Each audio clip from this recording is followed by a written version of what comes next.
Hello, everybody, and welcome to tonight's All Space Considered. I'm Dr. David Reitzel, and with me is Patrick So and Chris Butler. And also, as you can see on the screen, tonight presenting one of our stories is Sarah Vincent. I'll point that out when I go through that. She's one of our Griffith Observatory Museum guides and one of the producers of our show here as well. So we get to hear a story from her, which is great. First of all, I left up our social media there. Please do follow us. Tweet at us at All Space Considered, or follow us there on Facebook, on Instagram. And if you'd like to email anything to us, you can see there allspaceconsidered@gmail.com. and get in touch with us. We do tend to answer back if you have any questions. So first of all, I would like to point out that tonight's All Space Considered show is brought to you by Griffith Observatory, the City of Los Angeles, the Department of Recreation and Parks, and of course, the generous contributions of the Griffith Observatory Foundation, our nonprofit partner, helps make shows like this possible. And in tonight's show, as you can see, we have You Don't Know Ganymede Like Juno, an exoplanet atmosphere, a gigantic black hole storm, more mysterious radio bursts, some NASA spinoffs, which is the story that Sarah's going to tell you about. And she's also going to tell you a little bit about some of the contributions NASA has made over time in celebration of this coming weekend. Now, is Hubble in trouble? Patrick's going to tell you about that. We'll have Out to Launch, as always. Chris Butler's going to give you the latest in space launches and things. Eclipses. We've had some beautiful eclipse imagery that Patrick is going to show off along with his sky report. And pretty pictures and solar system weather with Katie. And finally, I'm going to close out the show with a section about galaxies, shapes, and sizes, and why they look the way they do, and a couple of stories to update what we know about galaxies. So we really do hope you enjoy tonight's show. And let's kick it off with a couple of things. First of all, that beautiful animation you saw, it's really a simulation of the creation of the universe, came from the Illustris survey. And this is the website here. I will talk more about it later in the show, but if you don't make it all the way to the end, we wanted to at least give them the proper credit. And you can see here, there's the simulation, and you can download all sorts of cool stuff about it if you Google that. Also, one quick story that didn't make it into our headlines, but I did come across it and thought some of you might have seen it. There is a gigantic comet coming in from the far reaches of the solar system. This thing's coming from really, really far away, probably Oort cloud. It is one of the largest comets we have seen coming into the solar system in, well, as long as I can remember, certainly in recent astronomical history. Now, the kicker is it's not going to get that close. It's going to come in somewhere around Saturn's orbit, probably not close enough to really kick off a massive display. It will not be naked eye, but astronomers are super excited about this because it gives us a chance to study it. We don't get a chance to see big objects like this from that far away up close very often. It's hundreds of kilometers across. We will narrow down the size range, make better estimates of that as it gets closer, but stay tuned. Super, super interesting. Now, in tonight's first story, Patrick's going to tell you about some of the observations that NASA's Juno mission has been taking.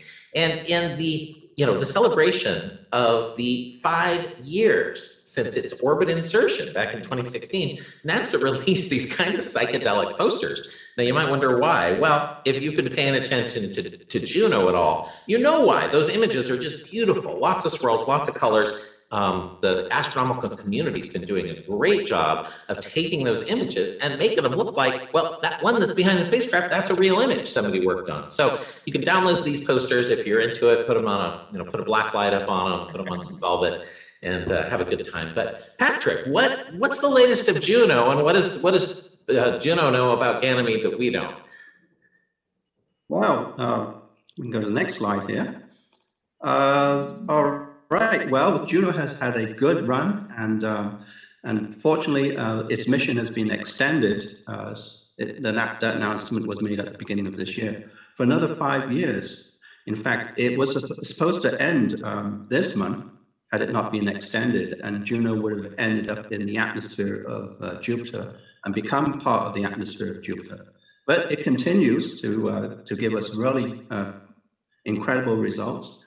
And this time around, on its extended mission, it flew past one of the largest moons in our solar system that goes around Jupiter. It's called Ganymede.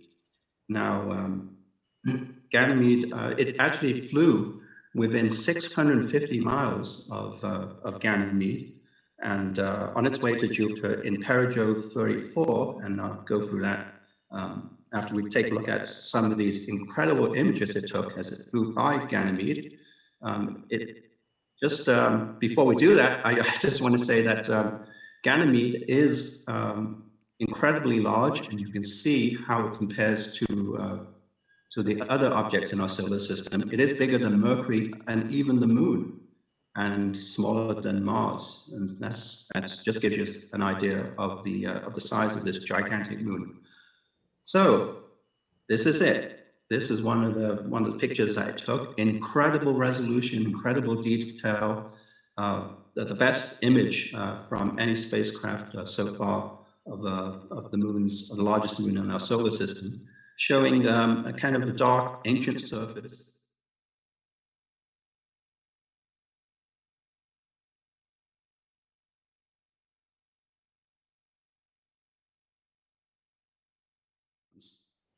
Let's take another look at this image. This is a different shot taken by the Juno spacecraft.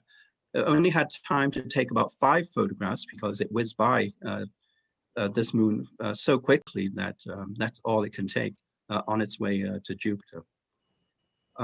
So the image is that this image here was processed by a member of the public, and you can actually go on the site and take all the raw images of Jupiter and process them yourself. And this is an incredibly gorgeous image of Ganymede with all its details. And you can actually zoom in and look at different parts of the moon in exquisite detail. That bright crater that you see there is shown here, close up. A crater that's probably was formed after the surface was formed and impacted on the surface and deposited the ice from the surface. Now, just taking a look at the history of imagery of Ganymede through the ages here. The first image was taken by the Voyager 1 spacecraft in 1979. And later on, the Galileo spacecraft went to Jupiter and took a picture of Ganymede. And you can see the details a little bit more enhanced. And then currently, our newest image is from Juno. Now, taking a look at the extended mission, Juno just completed perigeo 34, and you can see there in circle there, it went past Ganymede. In the next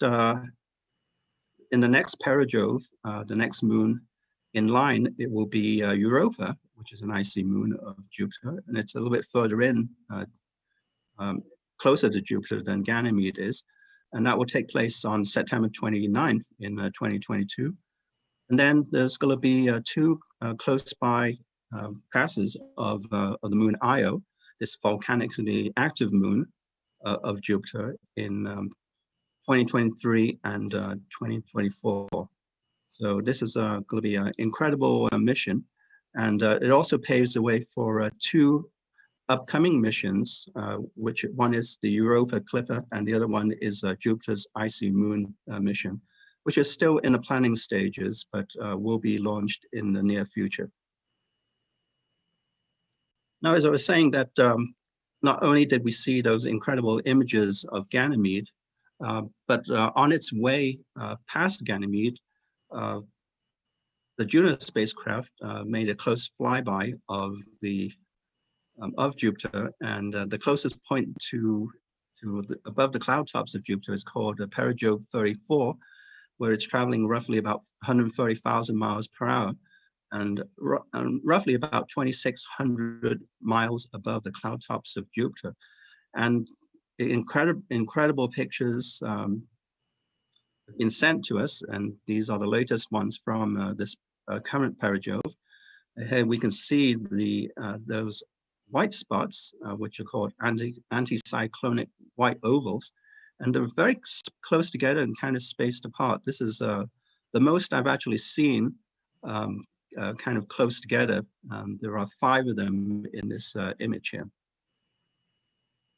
And this is an image just taken a bit further away of the equatorial region of Jupiter.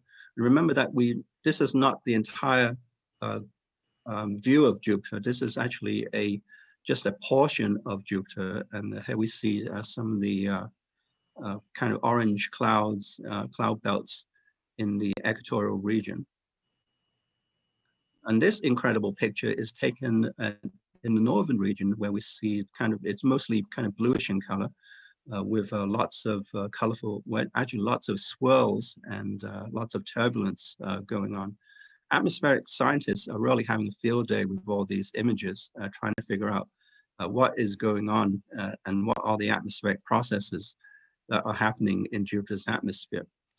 This is a close-up view of the equatorial region, showing the orange ammonia hydrosulfate clouds in detail that we've never seen before.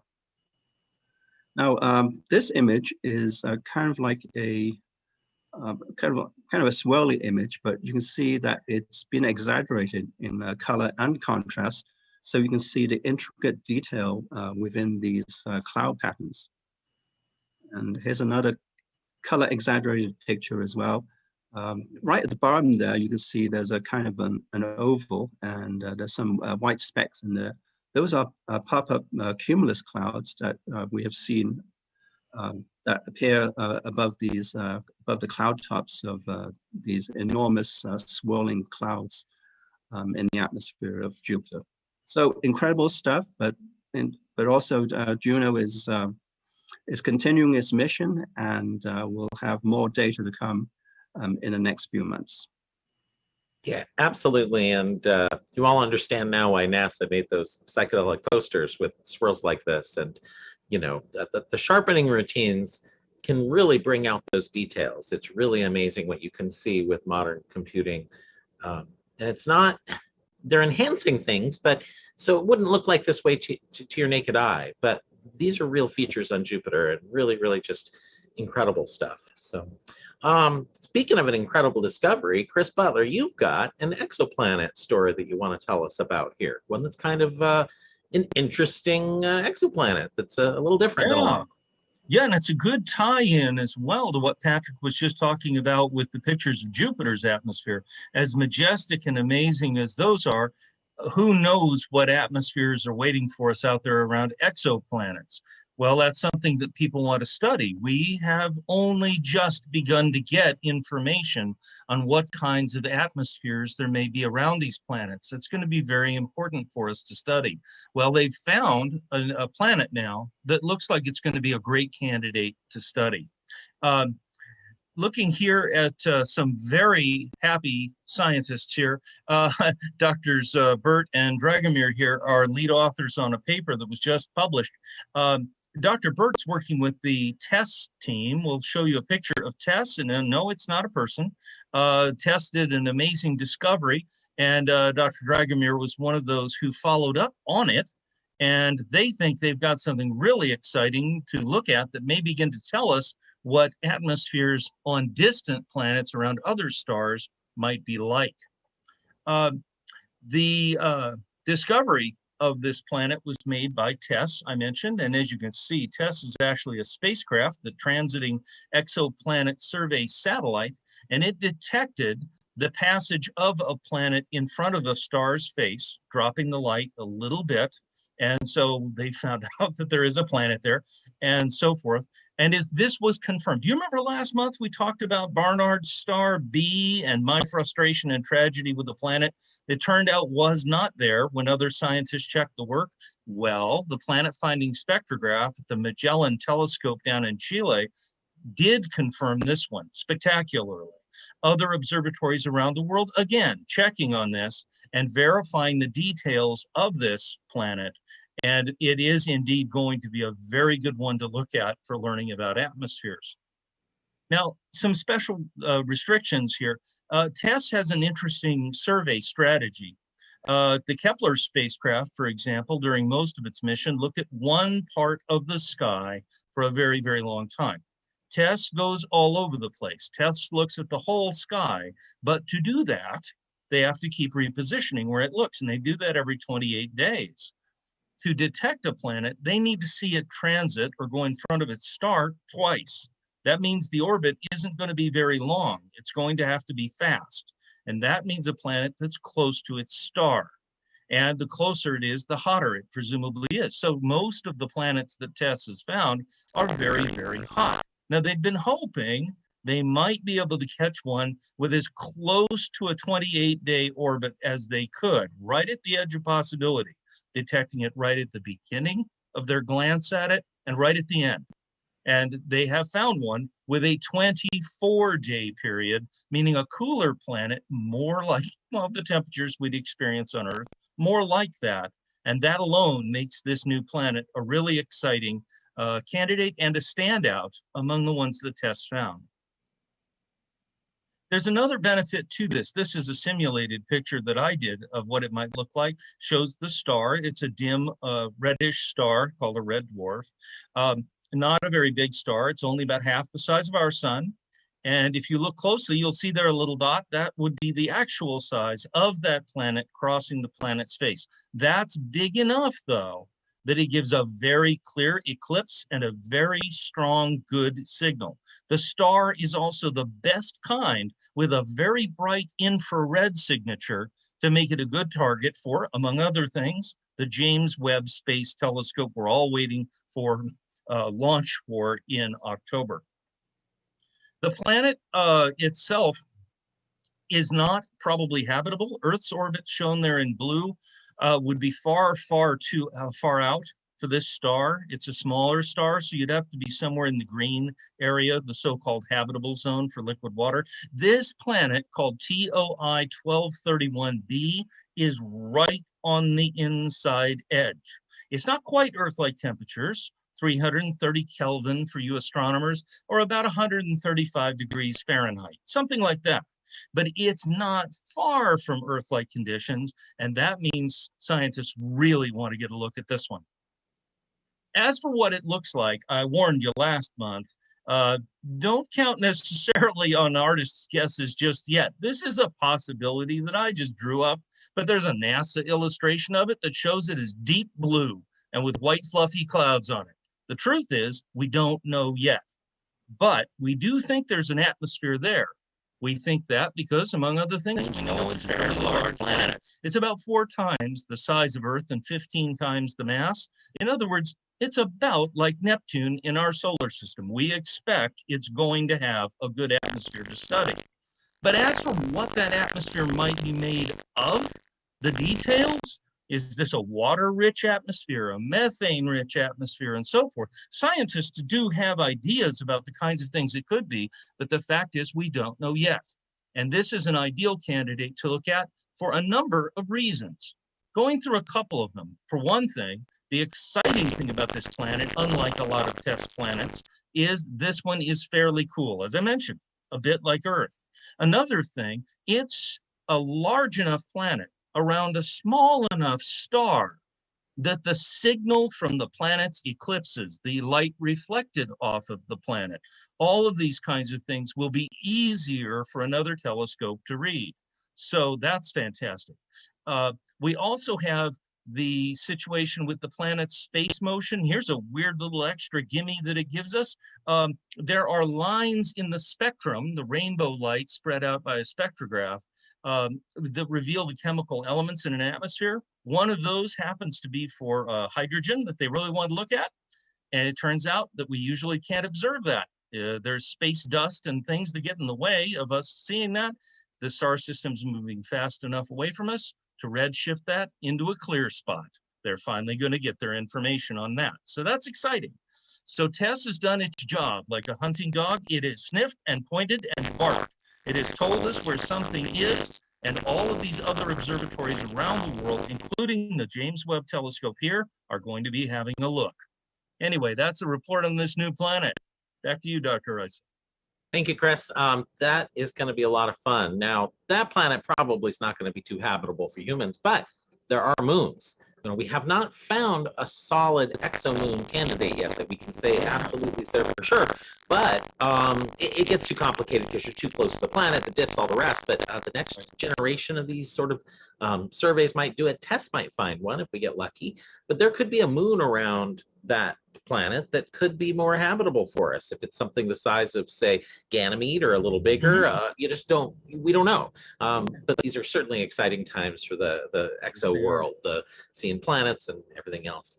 Now, talking about weird things, this is an artist rendition of a galaxy having, well, let's call it an episode. It's having a period of time where it's going through some things, let's just say. But what could be causing this? It's actually the black hole down at the very center of the galaxy, undergoing an accretion event, glowing very brightly, and it dumps so much energy around that region that you can actually create a massive galactic wind where it blows out a lot of the gas that's down near that black hole. Another artist rendition of it here. This one also shows a jet. This is kind of closer in where that accretion disk is. So don't get too confused. The bulk of the galaxy is much, much further away. This is that gas and dust spiraling down into the black hole, heating up, getting so hot that it's creating a wind blowing everything away and a narrow jet as well. And you can see this wider component will help contribute to the wind as well. This thing is what's known as a quasar. Quasars were determined, they were originally called quasi-stellar radio objects. They were bright in the radio. Our radio telescopes picked them up as loud sources, and they slewed over our optical telescopes, and it looked like a star was there, kind of quasi-stellar, kind of like a star. Turns out these things are massive, supermassive black holes in the cores of galaxies with material falling into them, generating a ton of energy. Now you might say black holes, I thought they were black, why are they glowing? Well, the black hole shouldn't be depicted as a bright glowing dot down in the center there, perhaps. It's actually the material falling into the black hole gets superheated as it falls in there and runs into other material. It's kind of like falling down the stairs and you're hitting stairs along the way down. You're going to do a lot of damage, you're going to break a lot of things, you're going to glow before you fall into the pit that's the basement that nothing ever returns from. So that's kind of what's going on here. Now, scientists have seen what's called this galactic wind coming off of this object using a variety of techniques, but you can see it in primarily radio waves is the easiest way to see these things.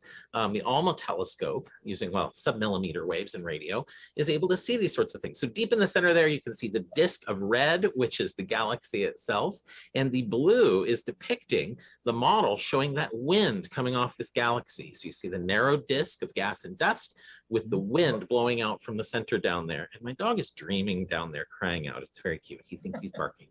So here's the ALMA images, or the ALMA data that prove this. So first on the left, here's where the galaxy is deep down in there. Now it doesn't look much like a galaxy, I know. These are the ALMA observations, the radioed observations. They've color-coded them for their velocity. Red things are moving away from us, red shifted. Blue things and purple are moving towards us. Green is not moving well. is not moving relative to the basic galaxy towards or away from us. So this is saying there's rotation. It means that the red side, again, is going away, the blue towards, it has rotation at that spot. Now, if we move over to the right-hand plot that's there, this is showing you how coherent that rotation is, how disturbed it is. And it turns out on the edges, it's rotating pretty continuously. The gas is moving as a whole. And down near the center, it's a little bit more disturbed. There's clouds moving around, there's more disturbance. That's what you'd expect for a black hole down there in the middle, disturbing things. Then on top of it, it's not shown in this, but on top of it, that galactic wind coming off of all of it was seen as a much broader component that was around the entire observations. So the whole picture, you've got a disk of gas and dust and stars deep inside there, a black hole, material falling onto there, and the gas that was formerly forming stars is down inside of there, and it's being blown out by this galactic wind. Now, why is this important? Why am I telling you this story at all? Maybe I should have told you that at the beginning, but you can backtrack, watch it again. What's important about this is we don't really understand why some galaxies stop making stars. In fact, the mass of a black hole is related to the mass of the galaxy sometimes, especially the bulge component of the galaxy. So the fact we're seeing a wind coming off this black hole gives us ideas of how that wind could blow out the gas and shut down the star formation in that galaxy. It's a feedback mechanism that can happen. So just like terrible feedback will ruin a guitarist if you plug it in and the feedback goes into the amp, feedback can ruin the star formation in a galaxy. It blows it all out of the galaxy. So these sorts of studies, seeing this stuff happening, is telling us about how galaxies get their shapes, their forms, and I'm going to tell you more about that after in the second half. I'm going to go into a little more detail on this. Another study that we weren't really sure at first whether these were galactic or if they were extragalactic. Well, this is on Earth, of course. This is a telescope. You might think it looks like a skateboard half pipe or something you're just hanging out on, but no. Indeed, this is actually a dish that's picking up radio waves. It reflects it back towards the center part where it can be picked up. Now, you might say, this thing looks like it's staring at the entire sky. Indeed, it is. It's looking at the whole sky pretty much. And as the sky moves overhead, it picks up different parts of it. This is known as the CHIME survey, the CHIME telescope, and it's picking up radio waves. And specifically, the survey, the part we're talking about tonight, is the fast radio bursts. These are very energetic, short bursts of radio waves that come. Well, the blue, or the short radio wave part, they're not really blue, but they're color-coded in this diagram as blue. But the shorter frequencies, faster frequencies, the shorter wavelengths, reach us first. The red ones get to us later, and that tells us something about how far away the objects are, so we can get an idea of the distance to these. Now, that on the right-hand side is actual data coming towards us, and you can see the little spikes and how they move in time. Well, what are they? We don't really know yet, but we think they might be related to the core of a star that has died, specifically a supermassive star that went supernova. So a star that's 20 times the mass of the sun will go through its life fusing hydrogen into helium, helium into carbon. It'll continue to fuse heavier and heavier elements and get energy out of that until it finally has a core of iron and nickel. At that point, its end of the line, can't do anything. That core will collapse, explode, giving off tons of energy, but it can leave behind a neutron star. That neutron star down in there, if it's spinning very fast and it's very magnetic, we call it, creatively enough, a magnetar. And that's what you're seeing in this image here, is the strong magnetic fields around this neutron star. I love the lightning-shaped crack that's on the surface of this thing with the beams coming out of it. Now, if we were aligned with one of those beams, we would see a pulsar as well. Well, now, why am I telling you all about this magnetar? Turns out that one fast radio burst, they were able to look at it. It was in our own galaxy. There was a magnetar basically at the same location. Now, could they confirm it was the magnetar that did it? Well, they went and looked again, and sure enough, there was an increase of radio waves coming off that magnetar at the same time that the fast radio burst was found by another observatory. So we think they're probably related, a very good candidate, but we're not sure. But the question is, what about all the other fast radio bursts? What are they caused by? Well, here's a map of them. They're all over the sky, but this survey saw this patch in the sky, the areas that are that don't have any of the dots. It's not that they're not there, it's that it didn't have sensitivity there. So you can see most of them are concentrated in the middle. It has the highest sensitivity there. So unravel this, turn it into a flat plot, like a map, and they look pretty evenly distributed across this region that they've measured them. There are only a few of them that repeat. As you can see, many of them, boom, they hit once, then they're gone. But handfuls of them do happen over and over again. Question is, does it have a pattern that looks sort of like our Milky Way galaxy? If you took an image of our sky and plotted it flat, this is what you get. Our Milky Way, the disk of our galaxy, should make a pattern like that. Well, I don't see a pattern like that in this data. Well, scientists went in and sure enough, they used statistical tests to say, well, is it hidden in there some? Is there a fraction of maybe 5% that make a wiggly form in there that make the sine wave? And the answer is no, no evidence of it at all. These things are primarily in other, well, outside of our galaxy. But the question is, are they in other galaxies? Do they track the location of galaxies, or are they in between? Or are they so far away they're coming from the edge of the universe and maybe we don't even see the galaxies? That's the question. Distances, we think we know they're not that far away, but is there a galaxy there like we see here? Well, first of all, let me talk a moment about this, although I'm running short on time. I've noticed already, that's what I'm going to do. Notice these galaxies make patterns. They're not spread evenly across this image. There's sort of an arc here, there's some clumps here. Galaxies tend to hang out with other galaxies. It's something we've known for a long time. They clump, they make clusters, they form groups. Do those chime sources, the ones in the upper left corner, up over here, do they make groups? Do they make patterns? The scientists decided we're going to compare against several other studies that they've plotted on here, where it's brighter red, bright yellow, there's lots of galaxies. Where it's blue and darker, there aren't very many galaxies. So they went in and looked, were there a lot of these fast radio bursts at those locations? Wrote a paper, we're going to read the whole thing now. No, we're not, we're going to just zoom in on it. And the answer is the level of cross correlation is consistent with an order 1 fraction of the chime fast radio bursts being in the same dark matter halos as survey galaxies. All right, what does all that mean? It means that there's a 1-to-1 correlation, as far as they can tell, that every single fast radio burst is in a dark matter halo of a galaxy they can see. So yeah, they're there. They've kind of proven these things are in galaxies. There does seem to be some indication that some of them are in the outer regions of the galaxy. So maybe they might be in globular clusters or in a dwarf galaxy or in a star forming region, but more work to be done. There's 535 of these now. Chime will keep finding more and more of them. So fantastic work by this Chime survey to see all of this coming up. So just great fun stuff by this telescope and these fast radio bursts, which are interesting things. So they're probably not the signature of spacecraft traveling throughout our own galaxy or even intergalactically. So not this time, it's more astrophysical work. But speaking of spacecraft, you know, what has been going on out there with some of the Mars stuff, the NASA stuff? Sarah, are you there?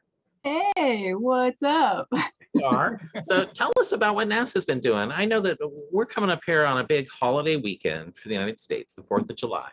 And, you know, well, there, you know, as we all know, this last couple of years, there's been a lot going on in this country that a lot of people can't unify on. And I'm not going to go into detail because we can't get political here. We're all city workers. But something we can get unified on is some of the great stuff that NASA has done for us.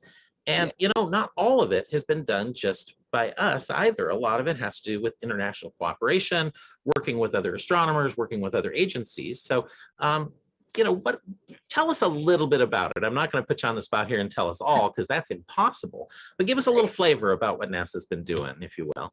All right. So let's see if I can take control of the, oh no, where'd it go? Yeah, I forgot I'm on a Mac now. Haha. So the screen is different. Sorry, everybody, technical difficulties. Hey. Oh, that's all right. All right. I can run the slides for you if you'd like me to. I got it. Okay, cool. Take it away. All right. So the things that we can go rah rah, yay USA for. I've kind of captured a little bit of that here, and I hope you can agree. So NASA, JPL specifically, is for up until just this year, they were the only organization to successfully land a functional anything on the surface of Mars. And that happened in 1970 with the Vikings. Viking 1 and 2, 75. 75, 76. Yep. I'll get there eventually. The numbers are there. I just have to sort them out. So since 1975, NASA has had all this data from the surface of Mars and various other places at their disposal. But because of the way NASA was founded, and I'll talk about that in a moment, that data is not just for US. It's not for us. It is for the world. And so, rah, rah, yay, we landed on Mars and everybody benefits. But it's not just the surface of Mars. We're not just daring mighty things. Let me laser pointer it up. Oh, will it work? Yep, I left it on there, I think. It's not working. But the umbrella in the top corner, that's the parachute for Perseverance. And if you know Morse code, you can decipher the red and white spacing, and that says "dare mighty things," and the latitude and longitude of JPL. And yes, NASA dares mighty things and frequently achieves them and shares that with the world, which is pretty amazing. And it's not just Mars. The Deep Space Network and all other deep space craft send back the information that we're gathering from. We've got on there New Horizons, we have the Pioneers, we have Galileo, well, if they weren't cut off, oh my goodness. We have the Mariners, we have Juno, which Patrick talked about earlier. We have Cassini, which just ended its mission a couple years ago. And of course, the granddaddy of them all, the Voyagers. And all of these craft communicate. I mean, that's just a tiny handful, a smattering, if you will, of all of the crafts that are out there communicating back with us, and not just us as in US, but us as in the world through the Deep Space Network, which is one of my favorite pieces of equipment, and it gets too little praise, I think. So I always throw it in whenever I can. And then NASA isn't just looking outward at the stars. NASA is also looking back at Earth. And Earth-looking satellites are tremendously important. And because of NASA scientists and Earth-looking satellites, we have an ozone layer that is no longer degrading. It is now regrowing. And we had Dr. Michelle Thaler, one of NASA's lead communicators, on our show a couple years ago. If you were with us for that, it was a pretty amazing talk. And she gets asked all the time, like, what is the point of NASA? And she said, how about grandchildren? Here's why. And because the Montreal Protocol, signed in 1987, that banned CFCs that were destroying the ozone layer, that happened because NASA scientists, using NASA data gathered with NASA satellites, they sounded the alarm. They said CFCs are destroying the ozone layer. The ozone layer is what's protecting us from UV radiation. And at the current rate we're destroying the ozone layer, the amount of UV hitting the surface of the Earth will make all agriculture impossible. The land will become unarable because the plants won't survive by the year 2042.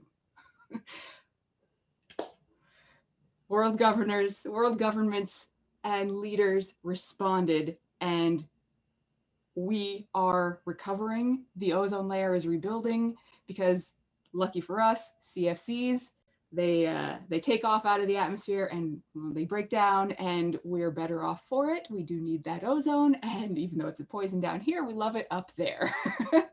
And thank you, NASA. But we're not done, because, well, we look even farther. NASA had a series of great observatories, and we've talked about Hubble, and it's one of the last remaining of the great observatories, but they have acquired so much data. The beauty of space captured by Hubble has been not just, how do I want to say this? It hasn't been just a scientific tool. It has been an inspiration tool. And that is something that science seriously lacks. getting people involved in STEM is so potentially difficult because so much of science is numbers. And if you don't speak the language of math, it can be daunting. But Hubble images, everywhere we look, it makes science approachable. And that is just incalculable, the level, the positive effect of just those 4 great observatories. Oh my gosh, I'm getting choked up because I love it. All right, so moving on to, you know, this one, it's just that one day in, you know, 1969, whatever, it's fine. But Remember. it, right? Because what a phenomenal moment in human history. This is not just America's victory. It's one of the few times in all of human history where there was a victory without a loser, right? I'm sorry, Soviet Union, I don't, like, you benefited too. And I know that everybody is on board with it now, whether, you know, it was spurred on by the Cold War, but no one was, you know, I don't have deep CIA knowledge, so I'm sure people were hurt during the Cold War, but not in the process of getting humans to space. There were no gunshots fired. There was no warfare happening. This is just a victory without a loser. And that's such a wonderful moment for all of us. And going forward, sure, we planted the American flag because, you know, a flag, but that's okay because, well, it's just a white piece of plastic now anyway. What matters is that we went and we're going back, and eventually, because of collaboration, we will go back as a planet. We're not going to go back as countries. I mean, eventually, for a little short time, there will be some countries fighting over mineral rights, but eventually that's not going to be the case because space is hard and we work better together. And this is all me being really pompous and just like, yay, NASA, but yes, yay, NASA. I am going to argue that NASA is the US's best invention ever. And I know I'm going on. I'm so sorry, but it's NASA. All right. So the reason that everybody gets access to all of this is in NASA's charter. When NASA was created, it was created for the betterment of all mankind. Everything NASA does, almost everything, if it's not classified, is for everybody. Our data, our science is for the world. All right. Okay. So, all right.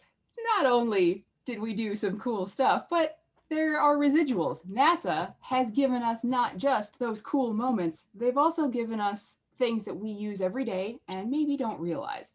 However, some of those things are not Tang, the Fisher Space Pen, Teflon, or Velcro. These are things that NASA gets credited with, but they're not the case. NASA did not invent these. They were all invented by other companies. However, the Fisher Space Pen was invented for NASA, but not through NASA funding. Okay, what did NASA do? NASA did the computer mouse. NASA did Nike Air. So the process that allows the rubber in the soles of those sneakers to trap air and use air as a cushion was created by NASA to get padding firmly, snugly tucked into helmets to protect astronauts' brains as they're being jostled and experiencing G-forces. They gave us Nike Air sneakers.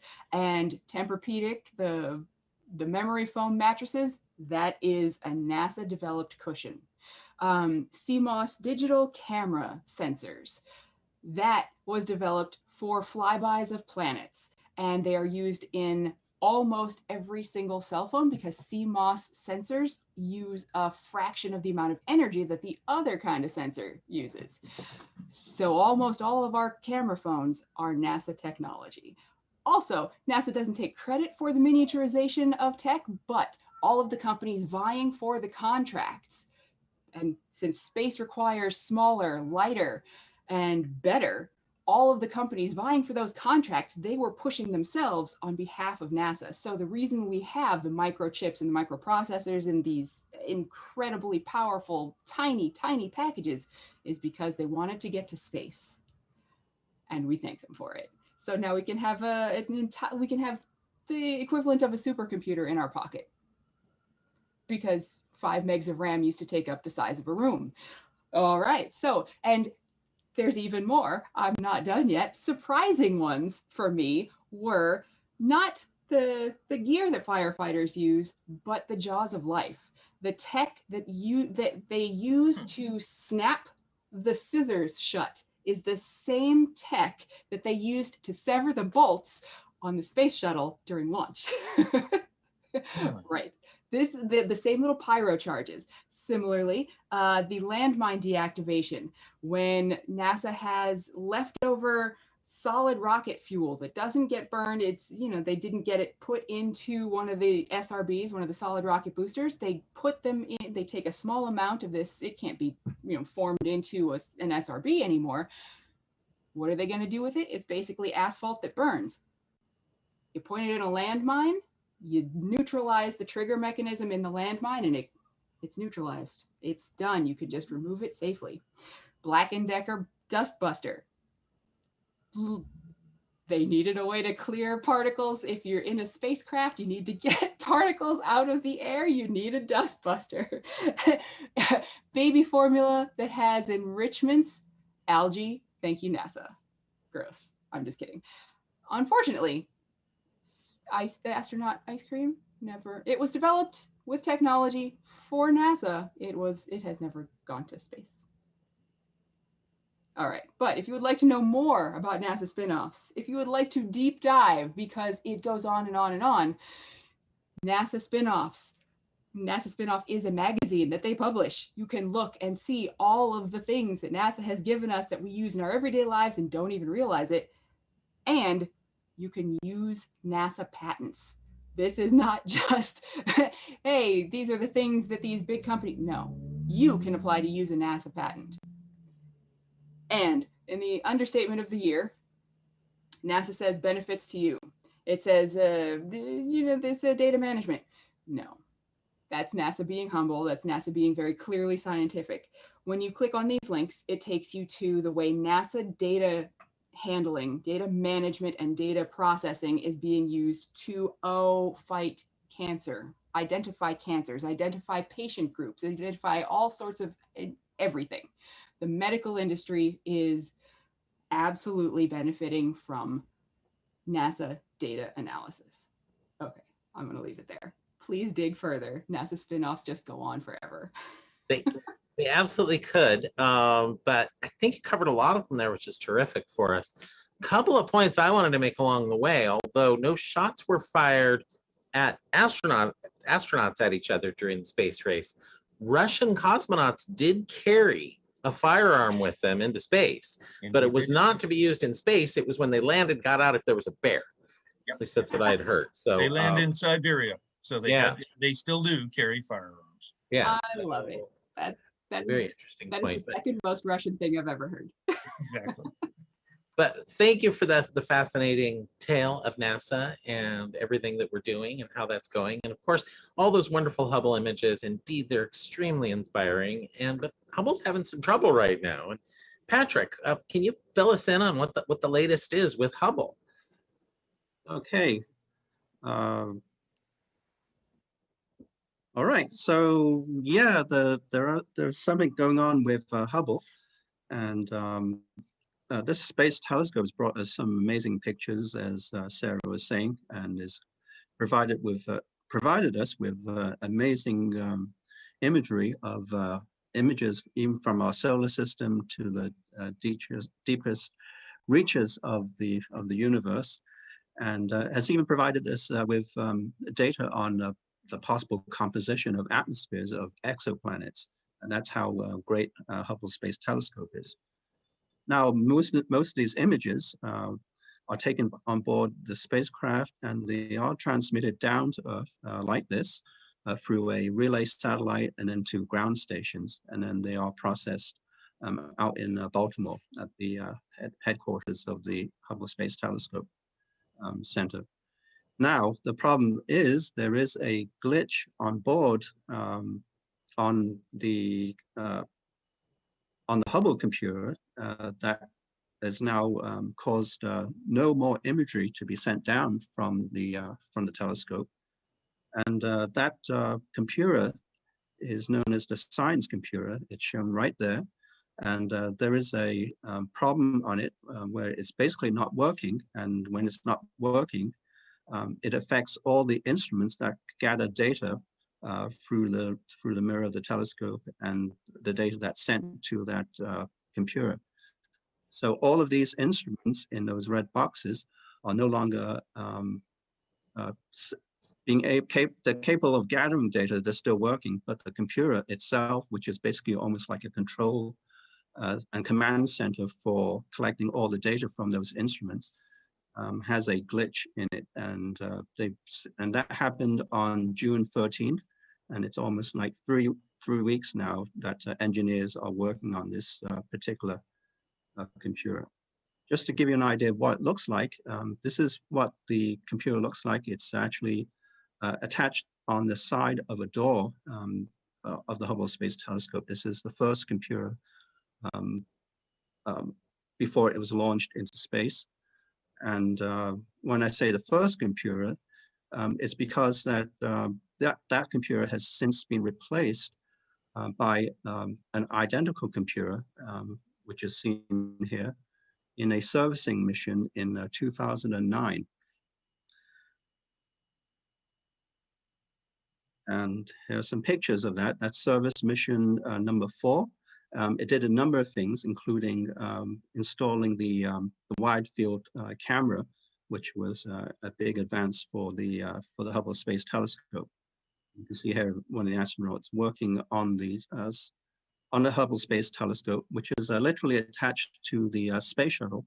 And then the astronauts go out and do their spacewalk. There's all you can see those yellow handrails where they can walk or grasp and get to the different components or parts of the telescope where they can replace various instruments. Now, just taking a closer look at this this computer, it's actually called a Science Command and Data Handling system, and you can see it's just a bunch of black boxes. But actually, within this system, there is a computer in there, which is the NASA spaceflight computer. It's just actually called the NASA Standard Spaceflight Computer. Now, just so we can understand what this computer does and what this whole Science Instrument Command data handling system does, it does have a power supply, which is indicated there. And just like your own computer at home or laptop, you have a power supply to power all the components of that computer. There are 2 CPUs. One is a main CPU, computer processing unit, and the other one is a backup unit. So there are, in case the main one fails. And then just like your computer, you have memory. Of course, this is a different type of memory. It's called a CMOS memory. And there are 4 banks of them of 64K. So that might not sound like a lot, but this computer was actually designed in 1980. So the computer on board the Hubble Space Telescope is 50 years old. Now, in order to communicate with the instruments, there are these interfaces, just like your USB 3 ports and your video ports that connect to your cameras and your peripherals, your printers. The interface connects to all the scientific instruments on board the Hubble Space Telescope, which are kind of shown here.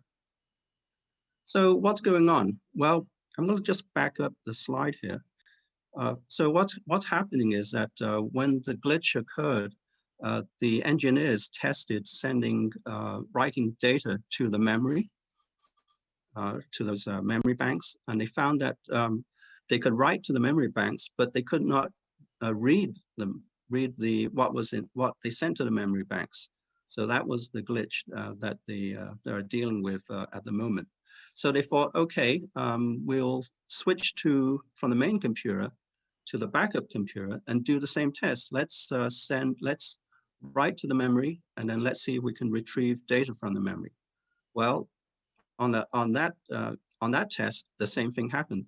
They could not read information that they sent to the computer memory. So they're looking at other maybe other things in this unit. Maybe the power supply, which supplies 28 volts to all the systems. Maybe that is not supplying 28 volts. There may be issues with the buses and some other units within this system here.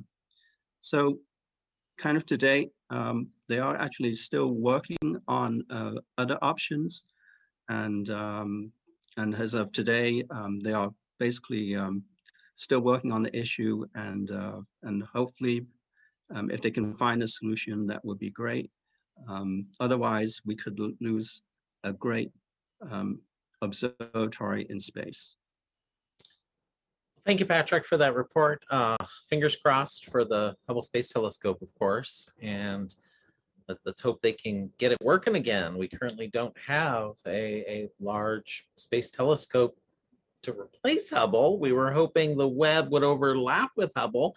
It has slightly different capabilities. We were hoping to get to use both at once, but we might not get to. So let's hope they can get it going to fill that gap a little bit for us. And so, yeah, and we don't have a space shuttle to service it anymore. No, the shuttle was certainly a very, very dangerous vehicle to ride in, to come back in, but it was certainly a tool that provided that amazing ability to go in and fix that Hubble over and over again to make those corrections. Well, Chris, what's going on in the world of launches and space, and what's happening up there? We've actually got something that kind of relates to what he was just talking about there with things that we don't know how it's going to work out. I've got some suspense to offer here. We've got a launch coming up that I really want you to look at. On Out to Launch This Day, I want you to cast your mind back. This is something maybe you've forgotten about. In the distant past, by which, of course, I mean a year and a half ago. That seems like a million years ago. But a launch happened of a spacecraft that was designed to carry people, which didn't go as well as we'd hoped. Now, we've talked a lot about the Dragon spacecraft, which is made by SpaceX, Space Exploration Technologies, a new startup company. As a matter of fact, a lot of old timers like me were not at all sure about SpaceX launching people, but they're doing it now reliably. It was the older companies that have been around for a long time we thought were the ones who were going to show SpaceX how it was done. And Boeing leads the list. Boeing had a launch of their Starliner designed spacecraft, and they did that in December 2019.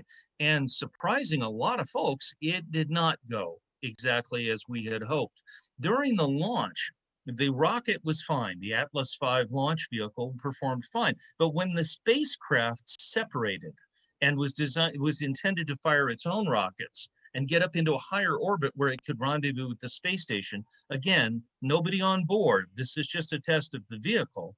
Well, it didn't fire its rocket engines properly. As a matter of fact, it started firing steering rockets incorrectly and doing all kinds of other things, using up fuel, while mission control frantically tried to send commands to tell it, knock it off. This is not the right time to do that. It turns out they found out the computer on board, its internal clock was off 11 hours. It had been set wrong, so the spacecraft didn't know when it was, even if it knew where it was. So with all that fuel having been spent, Starliner couldn't meet the space station. It was in orbit, but it couldn't meet the space station. And you can think of the analogy like this. It's like diverging paths. If you realize your mistake right away and you've taken the wrong path, you can just step a couple of feet and you're on the right path. But if you go farther down there, you're 100 feet down the path. By the time you realize your mistake, you've got to go tromping through the brush to find the other path. And what if you go miles down the wrong path? Well, that's the analogy here, because the spacecraft had gone far enough from being able to get into that orbit, it would have taken too much fuel. So they're in orbit, but not the right orbit. This is very embarrassing, but at least the spacecraft was up there. But there was another problem that had gone on at the same time, which I told you folks that mission control was frantically trying to tell the spacecraft to knock it off. Well, they couldn't get through. they were having trouble getting commands up to the spacecraft. And the reason for that is that the communication system was being interfered with, among other things, by cell phone traffic on the Earth. The system had been designed in such a way that it was glitching out, so that the problem got out of hand. One of the things, by the way, astronauts are very proud of is being able to fix things. Astronauts who are intending to fly in this vehicle later were very quick to point out that if they'd been sitting in the seat, instead of it being an automated flight, they would have flipped a couple switches and fixed it in a few seconds. But the communication system, no matter what, would still have to get fixed. There was another problem. They decided to bring the vehicle home after 2 days. Well, at that time, the bottom part of the spacecraft, the service module that generates power and has rocket engines on it, would separate and get away from the spacecraft that comes back. That's the crew module on top. Well, fortunately, Boeing's engineers double-checked all the computer code and instructions while in orbit and found out there was an error in the commands for this, and the crew module could have been hit by the service module after it separated. That's the kind of accident that could actually cause the loss of the crew if there'd been people on board. So another very serious problem. Now, the landing past that went okay. First parachutes and then airbags. This lands on land, by the way, unlike the Dragon, and it made it back. But there was a long laundry list of things that needed to be fixed by Boeing from a very unhappy NASA. A list of about 80 things with NASA inspectors right over their shoulder. Those things have been done, and they built a number of spacecraft. They built another one, and they're going to test it again with no people. This is a very important test, and it's about to happen on July 30th. July 30th, it's a Friday, at 11:53 a.m., nice convenient time for us, day launch from Cape Canaveral. They're going to try again. Now, I mentioned this was kind of surprising that there'd been a problem in the first occasion. I'm assuming it's going to work out fine, but it's going to be an exciting thing to watch. Now, I said this was one of the old tried and true tested companies. Boeing, through mergers over the years, has taken into it what used to be at the top there, North American Aviation. That's one of the old great airplane manufacturers. They made the P-51 Mustang fighter in World War II. They were founded in 1928. They also built the X-15 rocket plane that took people to the edge of space in the early 60s. Then they merged North American Aviation with North American Rockwell. They merged with Rockwell, became North American Rockwell. Those are the guys that, well, my dad worked there at the time and built the Apollo command module. Talk about glory days. And then when they became just Rockwell, and I worked there, we built the space shuttles. Again, talk about a company that's done the big heavy lifting. Well, in the end, their space division was merged into Boeing. So these are those same people. The grandpappy for Starliner is Apollo. It's really startling, but it's kind of their old school a little bit in the way they do things. Look at the spacesuits. On the right there, you've got the SpaceX spacesuit. And boy, does that look like a Silicon Valley startup sort of thing. Sleek, gleaming black and white thing, nary a pocket. I mean, it's amazing looking. The Boeing spacesuit is on the left. Now, it works fine. It's a good design, but there are zippers and knobs and tubes and everything. It's Grandpa's spacesuit. It works perfectly fine, but it's a conservative design. The same on the inside of the vehicles. If you look at the inside of the vehicles, the Boeing spacecraft has switches. They have joysticks to fly things. There are television screens, but this is no touch screen rich environment. It's not what they call a glass cockpit. It's a cockpit, like Neil Armstrong would recognize. And I like these things, but it's a different style. And compared to, for example, this is a picture inside the Dragon spacecraft.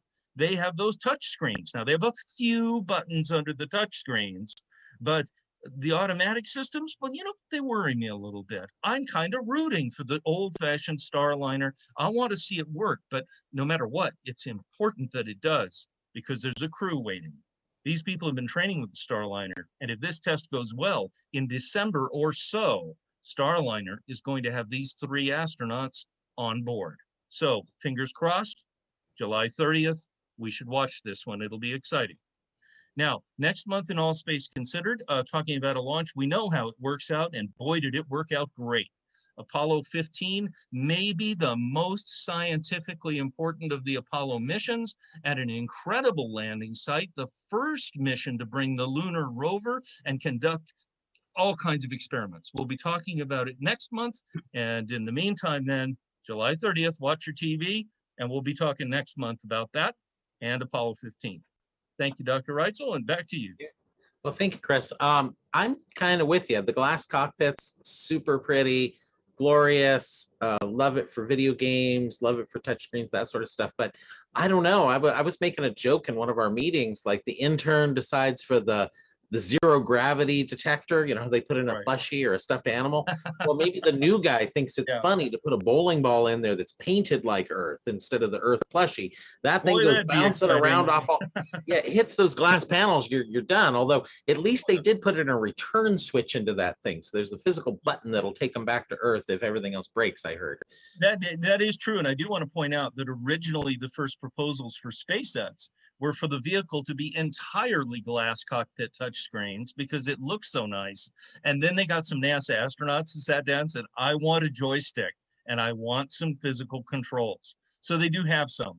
Yeah. But yeah, I'm a little concerned. Hey, look at me. I'm dignified, gray-haired elder statesman of space travel. But let's see how Grandpa's spaceship does. I think it's going to be good. I think it'll do better on this next flight. Well, Patrick, we recently had a beautiful solar eclipse that was not seen from Los Angeles at all, but nonetheless, there were some gorgeous images that were taken about it, or taken from it, rather. They're not about it, but of the eclipse. That's right, and we'll go to the this next slide here. And here it is. This may look like a strange kind of orange ring around a darkened area, but this is an eclipse called an annular eclipse, very different from a total solar eclipse, where the moon is basically a little bit smaller than the diameter of the sun, and it basically doesn't fit as it is aligned across the face of the sun. So let's take a look at these 3 different types of eclipses. So we have the annular eclipse, which is on the right there, where the moon is on its furthest distance from the Earth, because the moon's orbit around the Earth is not exactly circular. It is a slightly kind of, dare I say, out of round. Yep, it kind of elliptical. And so the moon has its farthest distance from the Earth, which is known as apogee, and its closest distance to Earth, known as perigee. So this annular eclipse happened when the moon was farthest from the Earth in its close to its apogee. So when it aligns with the sun across the face of the sun, it leaves a little bit of a ring or annulus of the sun shining through. So this type of eclipse, obviously, you can't look at it directly. You do need eye protection for it. The other type of eclipse is a partial eclipse, where you may be outside of the path of annularity, or even total eclipse path, and then you only see part of the sun covered. And of course, when the moon is just the exact same size or diameter of the sun, or a little bit bigger, then you get a total eclipse. So where was this eclipse seen? Well, here is the path of it, and you can see, I'm going to get the laser pointer going here. It started at sunrise up in northern Canada, and its path was tracked across part of Greenland, over the North Pole, and over Western Russia. So you can see that it basically was over a remote part of the world where this was seen. So it wasn't very well documented. The only documentation that we have of the annular eclipse is this sequence of images that were taken on board charter flight, and this sequence of eclipse was taken at an altitude of 39,000 feet, and the plane was flying along the path of the annularity. So you can see the stages of the eclipse, and then right in the middle, the resulting annular eclipse, which is very beautiful. Now, outside of the path of the annularity path, there are people were able to get, especially from the East Coast, these beautiful sunrise images of a partially eclipsed sun. It looks like a kind of like a smile of the sun rising above the northeastern horizon.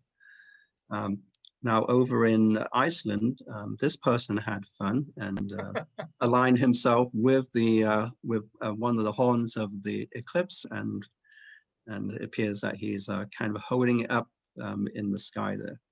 So anyway, that was the annular eclipse of June 10th.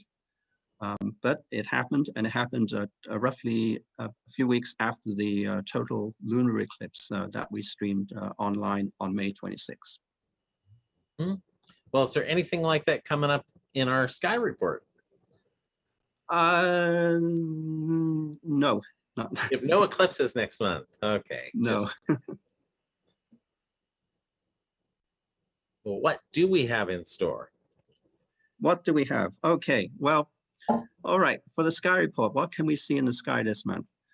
Here's a picture I took last month showing the crescent moon, and a little bit in the, you can just barely see it, you can see a bright dot, and that bright dot is the planet Venus, and Venus is in our evening sky this month, and you've probably seen it because it's the brightest thing and the brightest planet in our night sky, and it's hard to miss, and it's visible right as the sky is getting dark soon after sunset. Now, there is another planet that you can see, and that is the closest planet to the sun. And this is a little bit trickier. This is the planet Mercury. So if you get up early in the morning on July 7th, 4:45 a.m., look to the east, look towards the east, and you'll see the planet Mercury just about 4 degrees above the horizon. And right above that is the waning crescent moon, almost just a few days before a new moon. So in order to see this, you need a clear view towards the eastern horizon, and you might want to scan the horizon with a pair of binoculars because the sky is starting to get bright. This is roughly about an hour before sunrise. Now, there are other things that you can see, the background stars. There is a Taurus the Bull, and the moon is in that constellation. This is a winter constellation, which is just beginning to emerge from the bright glare of the sun. Its brightest star is Aldebaran, which marks the angry eye of Taurus the Bull. You can see that V-shaped pattern lying on its side, made of stars. That's the head of Taurus the Bull. The other constellation, before we go to the other constellation, above Taurus the Bull is the beautiful star cluster known as the Pleiades, or the Seven Sisters, is known as M45 for Messier 45. And this is a beautiful sight through a pair of binoculars. With your eyes, you initially see a faint patch of stars, almost like a cloud of light. But on closer examination, with keen eyesight, you can actually pick out a few of the stars in this beautiful star cluster. And then we have Auriga, which is right next door to Taurus the Bull. Auriga's brightest star is Capella, and Capella is the 6th brightest star in the sky, and it actually never sets from latitudes north of 44 degrees. So that's something that you can see up in the northern states, in Canada, and of course in Europe as well. Now, moving on to Venus, which we mentioned earlier, here's a view of Venus seen from the roof of Griffith Observatory.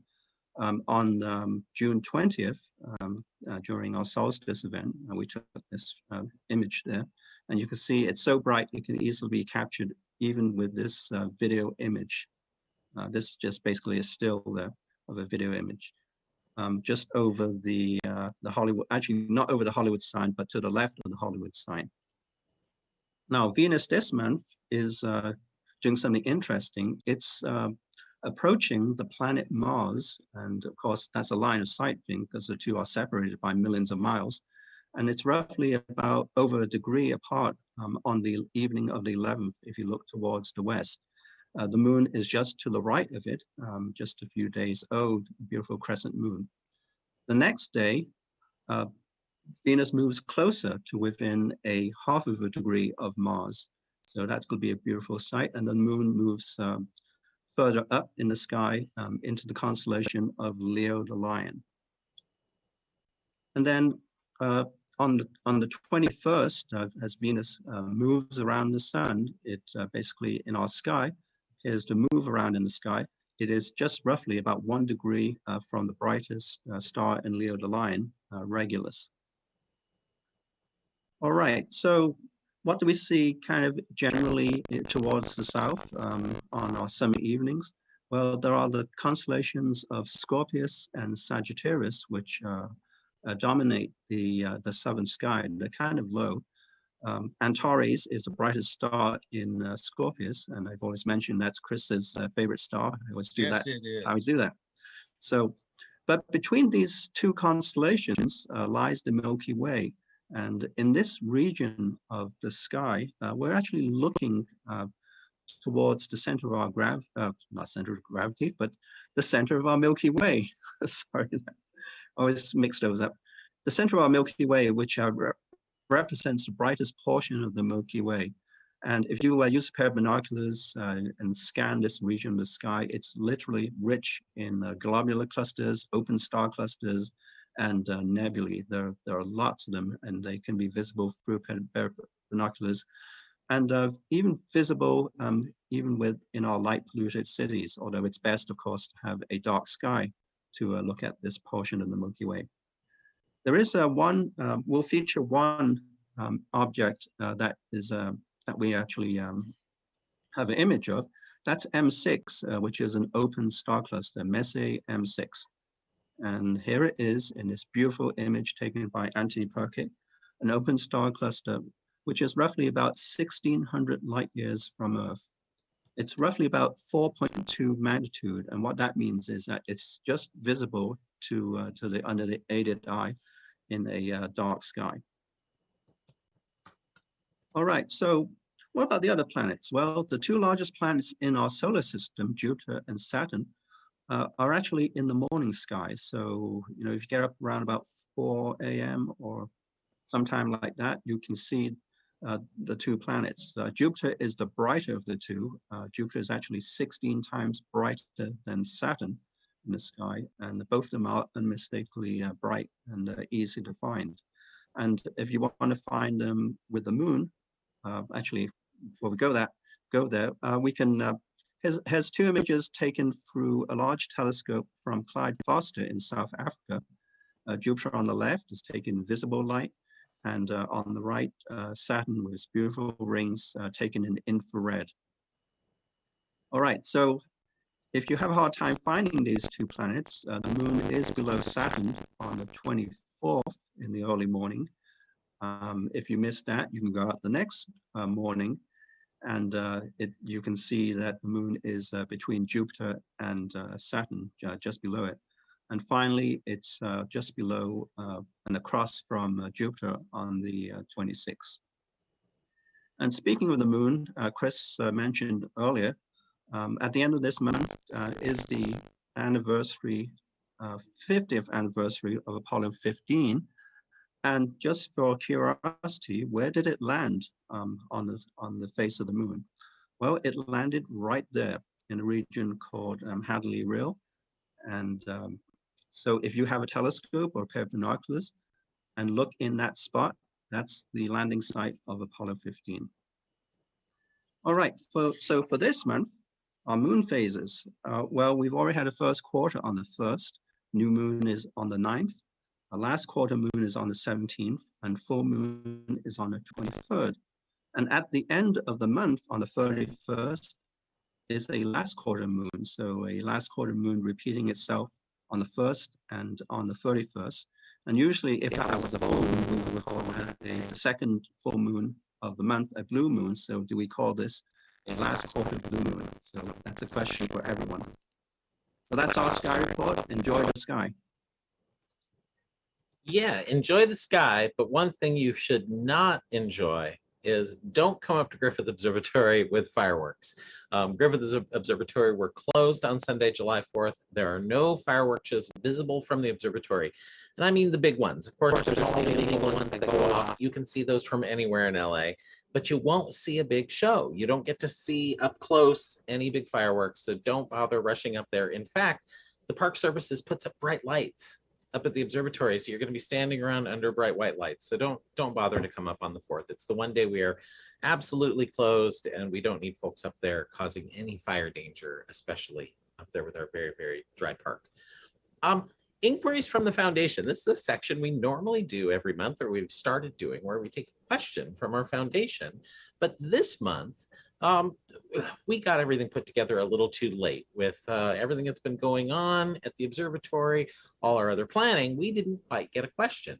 So I'm going to take a question that was just asked in our chat on whether there is lightning on Venus. I'm not sure. I'm looking it up right now, and we've suspected that there should be lightning there, and we still are not sure. I don't think there's been any definitive signs of lightning on Venus. So now, if you want to have a chance for your question to get answered next month, join the Griffith Observatory Foundation. They are our nonprofit partner. They help us with so many programs like this one. They provide us with technology. They give us resources to run our school program. In fact, as you can see on our YouTube channel, we're running a fundraiser right now, and those funds go to help pay for our 5th grade school program, both the online and the in-person program. It lets us do all sorts of stuff. So please donate, please join our foundation. And then next month, if you're a foundation member, you can ask the question and send it in. Maybe we will answer yours. So moving right along.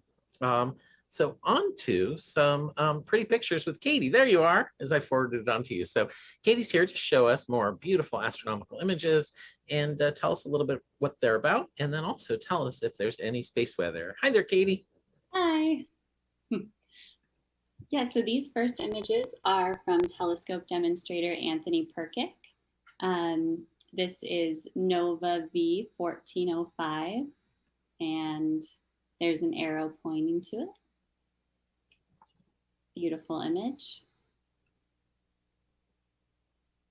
The Venus and the crescent moon from Anthony Perkic.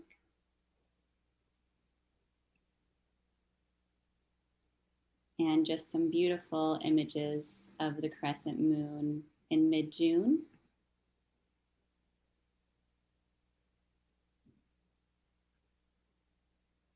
Here we have M15 globular cluster. This one is in constellation Pegasus. And M33, the Triangulum galaxy in constellation Triangulum. Here we have open cluster M39. This one is in Cygnus. And here are some NASA APOD images. This is a selfie of Perseverance and Ingenuity helicopter. And this is the Orion Nebula.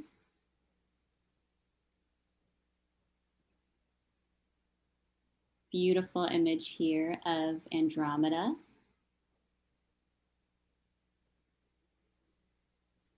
And this one's called Dancing Auroras of Saturn. I love this one. And on to some sun images. Here, this one's called A Paper Moon Solar Eclipse.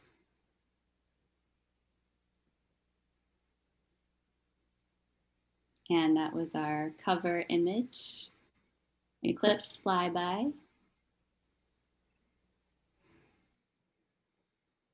And here we have the sun. This is from Museum Guide David Pinsky. And we'll zoom in there on a large prominence. This one's from June 25th. And when the sun is active, we can see the northern lights or aurora here on Earth. And this is from Harlan Thomas. This was taken in Canada on June 30th. Some beautiful northern lights.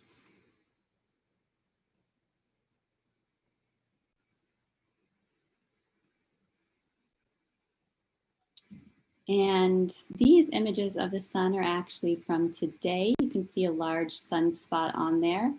It's AR 2835. This was taken by Anthony Perkic as well. And you can see he put some great comparisons of the Earth and Jupiter compared to a sunspot in size. So you can see just how large those are. And we'll zoom in on that one. So this was today, and let's take a look at our sun on the left there. On the right, we have the coronal mass ejections. There's a little bit of activity on the upper left. And I actually just looked at it. It's not this one's from earlier today, but there is more activity on the bottom right if you go to NOAA's space weather website. So we'll take a look at the aurora forecast. And this will start here in just a second. So north is on the left and south is on the right. And you can see just how bright the green is this month. If you watched the past couple months, we haven't seen it quite this green. The sun was not as active, but you can see more of this aurora forecast and the activity on the sun if you go to NOAA's website, and you can see new images daily.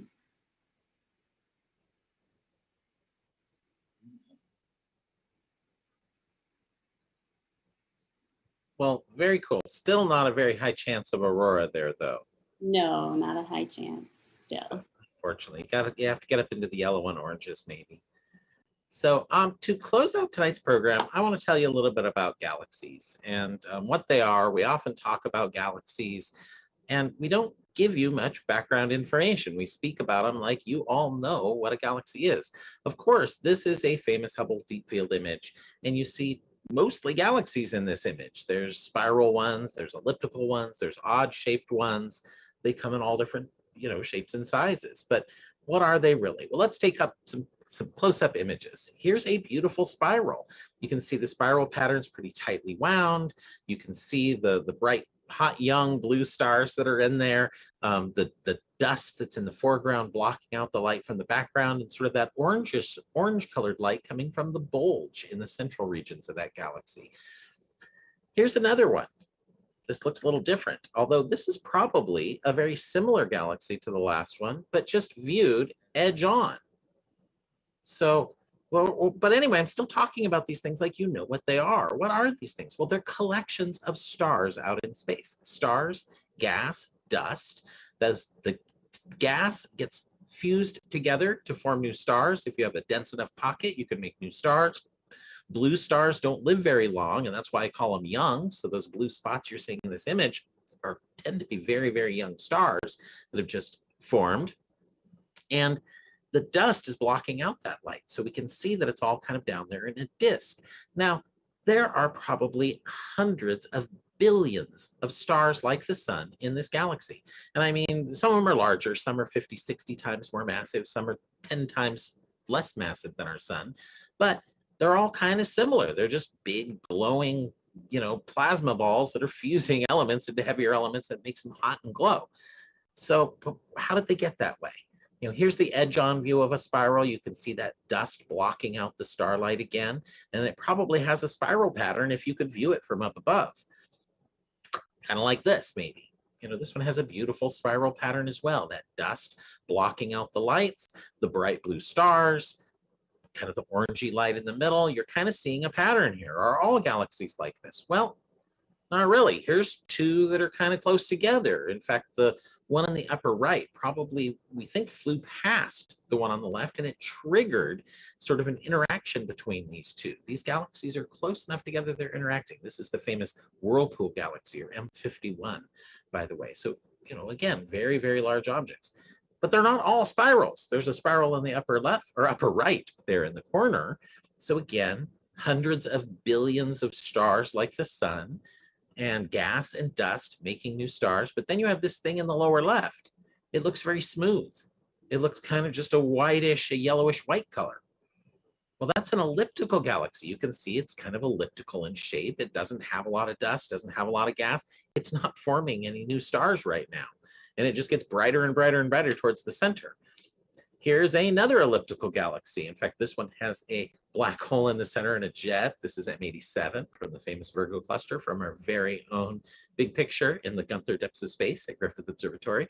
So another giant elliptical galaxy. And this one contains even more stars than our own Milky Way. Ellipticals can be immense. They can be many times larger. But not all galaxies are organized either. Some are just kind of messy. This one's making some new stars, but it's not very well organized. In fact, it's kind of classified as an irregular. We would call this irregular. And some irregular galaxies are very small. They can be 10 times, 20 times, 100 times smaller than our own Milky Way. So they will still contain millions to billions of stars, but not hundreds of billions or trillions. So these collections of stars out in space, not huge distances in between them. Galaxies can, maybe be 5, 6 galaxy sizes in distance apart from one another. But what is going on? Why do they end up this way? What determines a galaxy's shape? On the left, we got an elliptical. On the right, we got a spiral. Why did they end up that way? Do we have any clue? The answer is, well, maybe we do. But first of all, what are some of the properties? Spiral galaxies, they tend to be, well, they can be very, very young, to 9-ish billion years old. We've seen some that are older, very far away in the early universe. We've seen some that appear to be spiral shaped. Their sizes go from, well, 5 to 100,000 parsecs. That's a kiloparsec. Now, what the heck is a parsec? Well, a parsec is 3.26 light years. A light year is not a measurement of time. It's a measurement of distance. It's how far light can go in a year. So you're talking about something that is, 300,000 light years across or more. So they can be pretty big.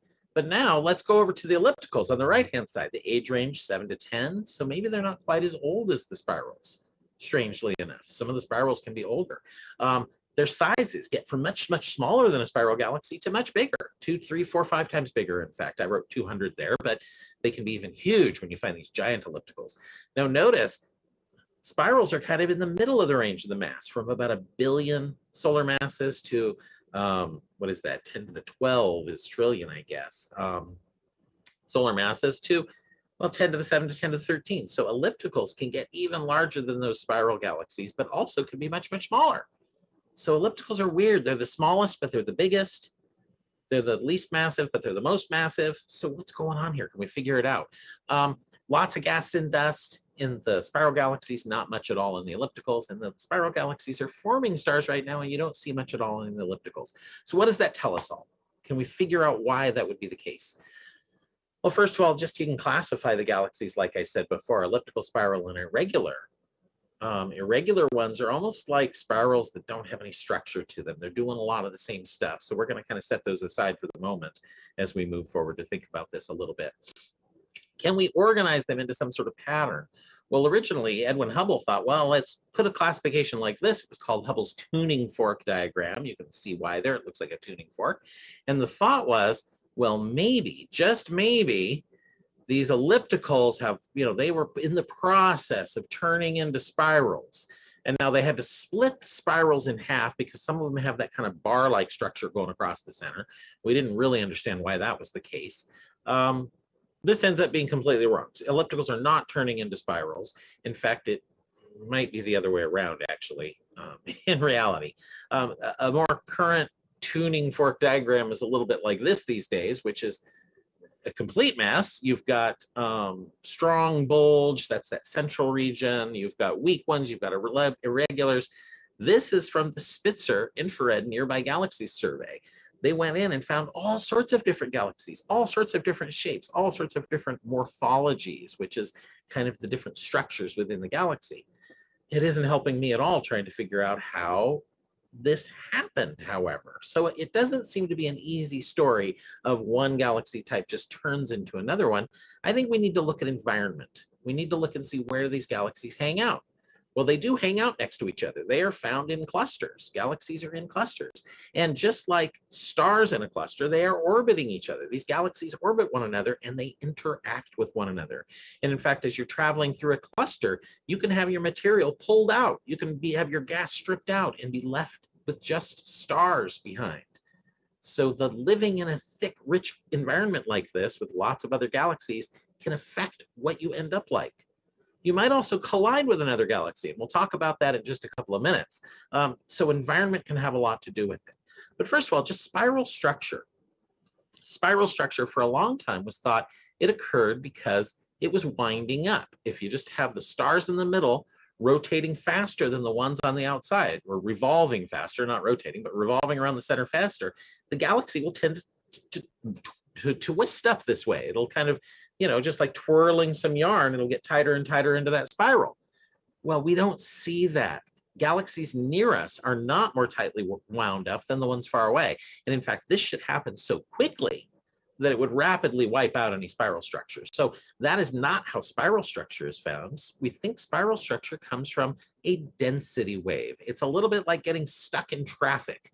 These stars are moving through this disk in this galaxy. They come upon a little bit of a denser area. And as you can see here, they get pulled into it quickly and they hit that denser area and they slow down. It's like getting stuck in the traffic jam. You work your way through the traffic jam and then you're on your way again. So these are sort of self-reinforcing traffic jams. Let me rerun that because it is just kind of a fun simulation here. So you can see down in the center, the stars are moving the fastest. They go in and out of these dense regions, but the dense regions are self-propagating. And indeed, the spiral does slowly move forward in the same sense that it's wound. So the pattern moves, but the stars are moving faster than the pattern speed. We've modeled this, we've done simulations, and indeed, we think that's how that happens. Now, we have modeled the formation of a galaxy. You can see here, this is gas flowing down into the center of a galaxy, moving in very, very fast. And let's see if we can end up with something that looks a lot like a spiral galaxy. They've taken the physics of gravity, they've put it in the dark matter, the extra stuff that is needed to hold everything together, and then they run the simulation. And this is just physics. Physics and what we think we understand about the universe, they turn it on. So let's see if we end up with anything that looks like a galaxy. So far, we've got about 4 million suns is all, 5 million suns and stars. There's a lot of gas. We're only about 4 billion years after the Big Bang. So we've got a little while to go here. We're still pretty early in the universe. Lots of gas is flowing in. You can see some dense pockets heading in there. Now we're going to get a different angle here. Now, what is that? That looks like a spiral structure down in there. The physics naturally formed a spiral structure down in the center down in there. They didn't tell it to do that. They didn't paint the spiral on. It formed naturally through the physics that was just embedded in there. So now more gas is flowing in, more star formations being triggered. And you can even see some dense pockets of gas floating around. Those are probably dwarf galaxies that have formed around the outsides of this bigger galaxy, globular clusters. So we're about 7 billion years after the Big Bang at this point. The Earth has not quite yet formed, by the way. The sun and the Earth, we're getting there soon, any moment now. Okay, somewhere in here. But this is really starting to look like a modern spiral galaxy down in the center there. You have a disk of material. Uh-oh, here comes a neighboring galaxy to mess everything up. Okay, okay, they stopped it just in time for us. All right, before it came in and smashed into it. So that was the Illustris team again. That simulation we showed at the start tonight was done by the same Illustris team. They are able to form individual galaxies from their simulations of the universe. Now, you can see here the galaxy on the lower left, redder, probably not making a lot of new stars. The one in the upper right is making a lot of stars, but galaxies do interact with one another. In fact, this pair of galaxies, real image, keep in mind this is real, they're interacting so much you can see tidal features. The tides are when you yank on one side of the galaxy stronger on one side than on the other, tends to stretch it apart. You also trigger these spiral structures even more strongly when you have an interaction like this. So real image. Now, a whole bunch of other real interacting galaxies. Now, these are not the same galaxies interacting. We can't wait around billions of years to watch this happen. So we're seeing individual pairs in perhaps different phases of their merging. We're not really sure, but they sure look like several galaxies close by interacting. Well, they did some simulations. They went and said, well, let's just turn on a galaxy collision and see if we can make anything like these. So put together some dust, put together some gas, put together some dark matter, some stars, send them revolving, rotate the galaxies. Stars are revolving around the core. Well, there is the real one, there's the simulation. Okay, I could kind of believe that. And this is not new. A lot of you have seen this. This isn't a new simulation at all, but I do love it. Oh, Yeah, they're really ripping each other apart yeah, there. You right can see through the gravitational fields are affecting each other, and maybe it looks a little like this one. Not a terrible match. So we think we're starting to understand why these galaxies have these shapes, why they look weird like this. It's because they're interfering with one another. The physics make them a spiral, but you get these really weird shapes because you're having galaxies colliding. And that was a close match, but not perfect. These big tidal tails, however, we see in the antennae galaxy. Yeah. And they're probably going to show it to us coming up here, I'm guessing. There's a pretty good one. Nice match. So it is pretty stunning how closely we are able to do these with just some simple simulations of colliding spirals. Now, it turns out if you take enough spirals, collide them together, and advance this another, several billion years, go forward in the simulation, you can eventually end up something that looks a lot like an elliptical galaxy. It turns out if you collide galaxies together, the gas can shock against itself. It can cause bursts of star formation. It can drive the gas down into the center, and you can end up with an elliptical galaxy. So we think, unlike at the beginning where ellipticals turned into spirals, in reality, it's more likely that some ellipticals we see, maybe not all of them, but some of them were once in a dense region, lots of spirals, and they came and merged together and formed an elliptical galaxy out of that spiral. Now, what you're seeing here is not a galaxy. This is not a distribution of galaxies. This is the afterglow of the Big Bang. Because we wanted to know how galaxies got the way they are. How did they get to this shape? Well, the answer is embedded in this pattern in the Big Bang, believe it or not. What you're seeing is differences in temperature, hot areas and cold areas. Well, some areas are a little more dense. Some areas have a little less material. Where it's denser, that material is going to pull together. You're going to get more structure. Turns out that that structure grows with the square of the amount of density that's there. We learned that from some guests we had. So you should expect at very, very old times, so that's Z of high numbers, by the way, is a long time ago, and as it gets smaller and smaller, it's modern days, and these are several different simulations. So this is structure you're seeing. Now, this isn't individual galaxies. These are probably chains of galaxies. This is dark matter filaments you're seeing. And you can simulate that. You can have dark matter, turn it on, and that dark matter sucks itself together, forms into these filaments, and the galaxies get embedded along these filaments inside that dark matter. So the dark matter and baryonic matter that forms the stars kind of travel together in these simulations. Now I'm going to move forward in here in the interest of time. We've seen cold disks of gas in the very early universe, believe it or not. So we've seen sort of the makings of a baby galaxy. So these little baby galaxies are out there. The dark matter carries along the gas, brings it together, gets it dense enough, kicks off the star formation, and you can make a galaxy.